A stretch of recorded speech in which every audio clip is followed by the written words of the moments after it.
Dobrý deň priatelia, dovolte mi, aby som vám predstavil naše nové španielské batohy Dinky Dom. Mnohí z vás sa nás pýtate, aký je rozdiel medzi tým XL rollerom a obyčajným batohom, tak si ukážeme, čo všetko sa do neho zmestí a nezmestí. Najskôr by som vám otvoril batoh Dinky Dom XL Psychedelic, do ktorého sa zmestí, ako môžete vidieť, úplne v pohode veľké A4-kové dosky, A5-kové dosky, peračník s 3 úrovňami, nejaký ten obedárik na 10, zároveň je tu priestor aj na fľašu. V našom prípade je to pol-litrová zdravá fľaša. Ako môžete vidieť, toho priestoru je tu naozaj haba dej.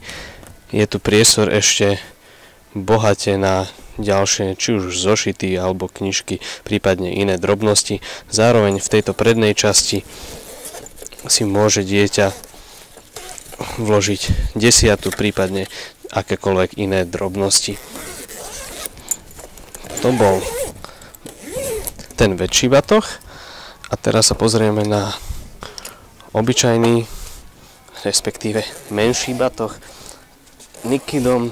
Vpredu takisto priestor na nejaké drobnosti a v tej hlavnej časti môžete vidieť, že sa nám tam zmestia dosky malé, veľké, je tam priestor na peračník, obedár a zároveň, čo je výhoda, je tam aj možnosť vložiť fľašu do takého termoobalu, kde by sa aj počas zimných chladných mesiacov mohol ten čajík, prípadne niečo iné, nejaký iný teplý nápoj bez problémov udržať dlhšie teplý.